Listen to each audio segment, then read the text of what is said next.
How do you feel after all these years going back out on tour? You know each other, you know the drill, you know you're going to be away from home and family. How do you feel when you're getting ready for that? There must be some mixed messaging just because you're going to miss your family. Well, you with all your kids. Well, I've been pretty lucky actually, because for me it's just almost impossible to be away for too long from family. So my twins, they don't go to school yet. They're 4 years old, so next year is reception year in the UK. So they're going to go then to school, and they've been able to skip a little bit of nursery.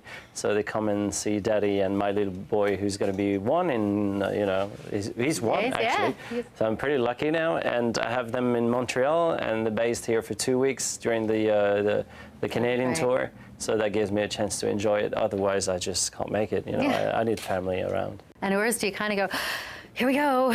It's funny. I go, I mean, at least a month, probably even two, before we actually started the tour.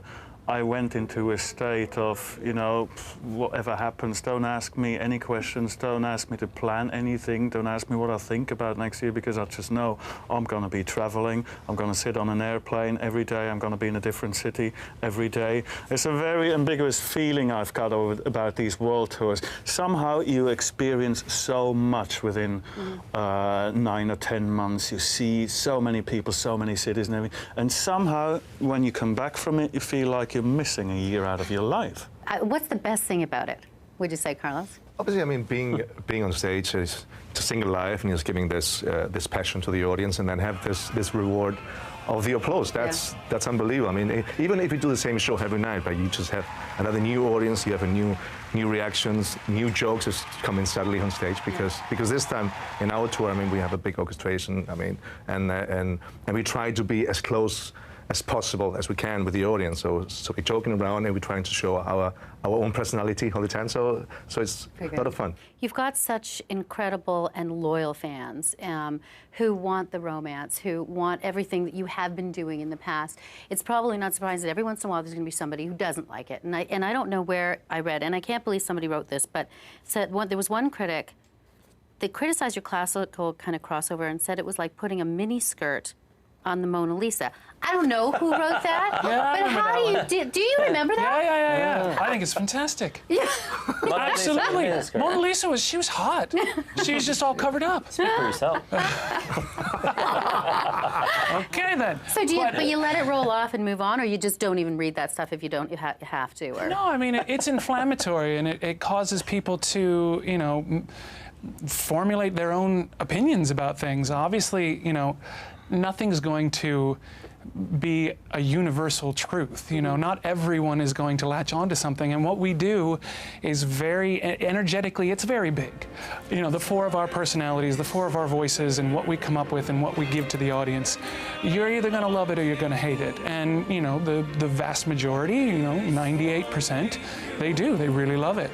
And like you said, they're loyal supporters, especially here in Canada. We have a fantastic fan base here in Canada. But saying things like that only gets more people to think about us. So all press is good press. Let me ask about the women in your lives and how they deal with the fact that women love you. How do your women in your life deal with that and want to be romanced? Well, the woman in my life. You're the single one.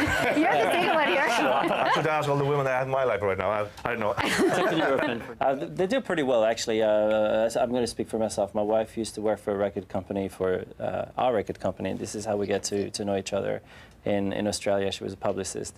And so I think she really understands the business we're in, and music is very important to me, and whether or not we'll be together, I'll still be doing that. So I think she put up with at times difficulties, but I think she's clever enough to know why I married her, etc. And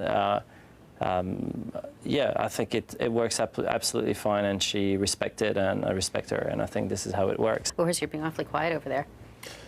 Yeah, and that's for a reason, actually, because I just try to keep my private life out of this as much as I possibly can.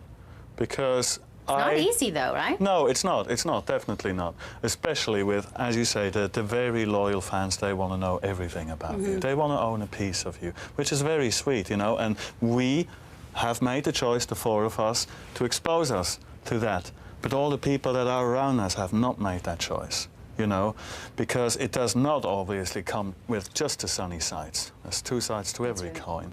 And you, David?